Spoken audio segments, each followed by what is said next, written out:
All right, let's get right into it. Today, we're talking about leadership, but we're going to get to the very heart of it and ask a fundamental question. Where does great leadership really begin? Get a load of this number. $46 billion. That's how much companies around the globe spend every single year on leadership development programs. It's a staggering amount of money. So you have to ask, right, for all that cash, what are we actually getting in return? Because if you just look around, it kind of feels like we're in the middle of a bad leadership crisis. So, what is going on? And it's not just a feeling. We've got hard data to back this up. Some pretty eye-opening research shows a really disturbing pattern. Leaders are 3 times more likely to interrupt people, to be multitasking during meetings, to raise their voices, and even to say insulting things. In other words, the very people we're spending billions to train are often the ones acting rude, selfish, and unethically. And that brings us to what we're going to call the leadership paradox. It's the central mystery we're unpacking today. How can we be spending so much and getting such terrible returns? Well, you know that old saying, power corrupts? There's a lot of psychological truth to it.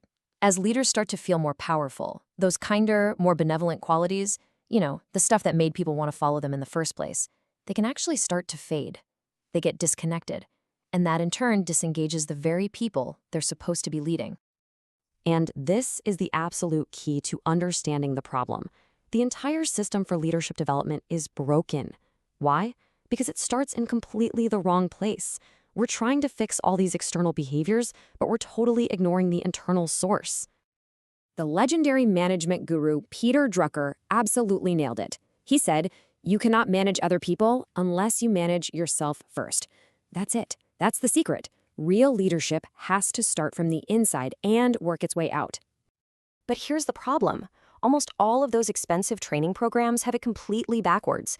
They jump straight to the external skills, strategy, finance, people management techniques. Now, don't get me wrong, that stuff is important, but it is not the foundation. Just think about it this way. It's like trying to build a house by starting with the roof. It makes no sense, right? It's totally out of order, and the whole thing is just destined to collapse. You have to build the foundation first. And for any leader, that foundation is their own mind. Now, this isn't just some nice feel-good philosophy. This is backed by real science. There's this amazing discovery called neuroplasticity, which has shown that our brains are not fixed. We can literally change the physical structure of our brain just by training our mind. And that means we can actively, intentionally, cultivate the qualities of a great leader. Okay, so how do we do that? How do we train our minds? Well, it all comes down to building up 3 core inner qualities. These form the new foundation for leadership: mindfulness, selflessness, and compassion, or MSC for short. So first up is mindfulness. All this really means is training your focus and your awareness. It's about learning how to switch off that mental autopilot that we all run on and just be truly present with what's happening right here, right now.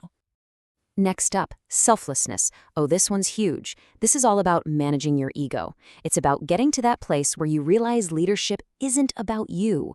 It's about letting go of that need to be the smartest person in the room and instead making space for others to shine. And finally, there's compassion. And look, don't mistake this for being soft.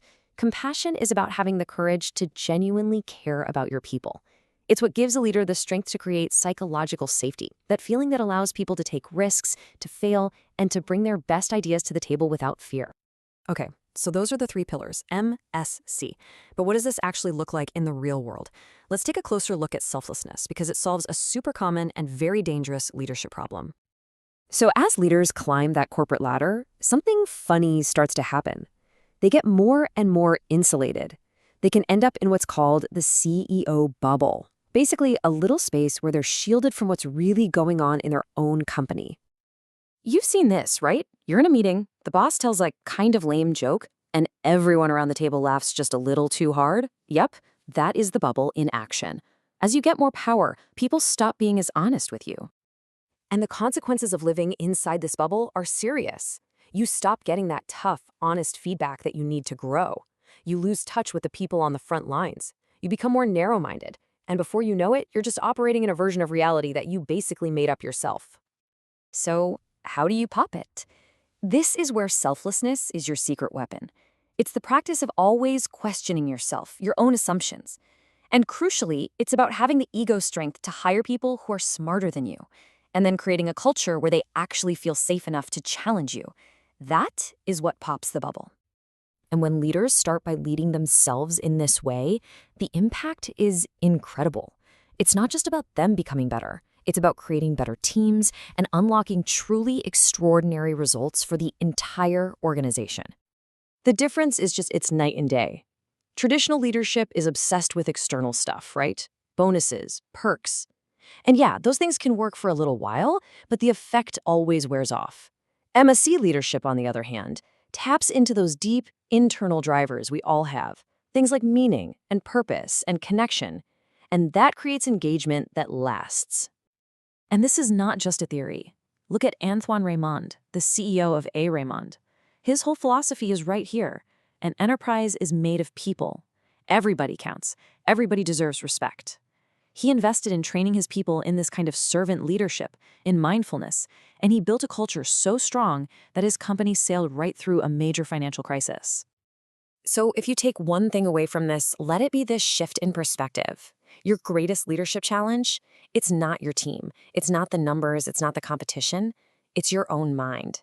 So the only real question left is, are you ready to lead it?